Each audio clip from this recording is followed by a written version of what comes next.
بسم اللہ الرحمن الرحیم۔ السلام علیکم دوستو، ایک بریکنگ نیوز آپ سے شیئر کی جا رہی ہے کہ خادمین حرمین شریفین کی کچھ طبیعت ناساز ہوئی ہے اور انہیں king Faisal hospital specialist hospital Riyadh میں شاہ سلمان کو ایڈمٹ کیا گیا ہے۔ انہیں کچھ تکلیف اسٹمک سائٹ پہ محسوس ہوئی تھی، جس کے بعد فوری طور پر انہیں متعلقہ ہاسپٹل لے کر جایا گیا، جہاں انہیں ایڈمٹ کیا گیا ہے۔ اللہ رب العزت شاہ سلمان کو لمبی عمر عطا فرمائے، کیونکہ شاہ سلمان کی سربراہی میں مملکت نے جو ترقی کی منازل طے کی ہیں وہ اپنی مثال آپ ہے۔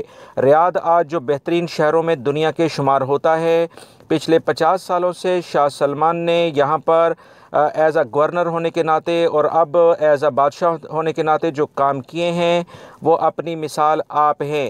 شاہ سلمان نے 2015 میں کنگ عبداللہ کے انتقال کے بعد منصب بادشاہی سنبھالا تھا، اور مملکت میں جو ترقی کی عروج اس وقت نظر آتا ہے وہ انہی کی مرہون منت ہے۔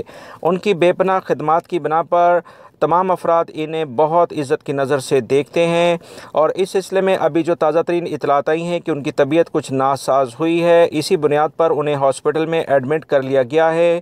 اللہ رب العزت انہیں لمبی عمر عطا فرمائے، اور اس بارے میں دوستو جیسی ہی مزید اطلاعات آئیں گی وہ آپ تمام بھائیوں سے شیئر کر دی جائیں گی۔ صبح کی اہم ترین خبروں کے لنکس اور دیگر اہم خبروں کے لنکس آپ دیکھ رہے ہیں۔ ان ویڈیوز میں بہت اہم معلومات ہیں غیر ملکی افراد کے لیے، لازمی دیکھیے گا۔ السلام علیکم۔